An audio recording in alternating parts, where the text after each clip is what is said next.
మన ముకుంద జ్యువెలర్స్ వారు ఇప్పుడు వడ్డానం మేళా జరుపుతున్నారు. అన్ని వడ్డానాల మీద VA ఫ్లాట్ 9.99% మాత్రమే విత్ జీరో మేకింగ్ చార్జెస్. ఈ ఆఫర్ అన్ని బ్రాంచెస్ లలో. రాష్ట్రంలో ఇంటర్మీడియట్ 10వ తరగతి పబ్లిక్ పరీక్షల 2026 ఫలితాల కోసం లక్షలాది విద్యార్థులు ఎంతో ఉత్కంఠగా ఎదురుచూస్తున్నారు.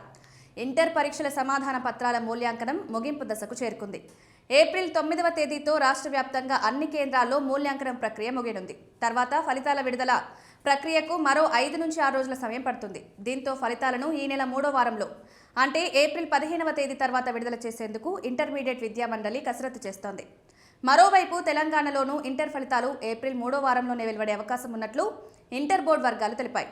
ఇక 10వ తరగతి ఫలితాలను కూడా ఏప్రిల్ నెల చివరి వారంలో విడుదల చేసే అవకాశం ఉంది. 10వ తరగతి సమాధాన పత్రాల మూల్యాంకనం ప్రక్రియ ఏప్రిల్ 6 నుంచి మొదలైంది. ఇది ఏప్రిల్ 15వ తేదీ వరకు కొనసాగుతుంది. ఇక మార్కులను ప్రాసెస్ చేయడానికి 8 నుంచి 10 రోజుల సమయం పడుతుంది. ఇది పూర్తి కాగానే ఏప్రిల్ 25వ తేదీ తర్వాత 10వ తరగతి ఫలితాలు విడుదల చేయాలని ప్రభుత్వం పరీక్షల విభాగం భావిస్తోంది. కాగా గతేడాది 10వ తరగతి పబ్లిక్ పరీక్షల ఫలితాలు ఏప్రిల్ 23న ప్రకటించిన సంగతి తెలిసిందే.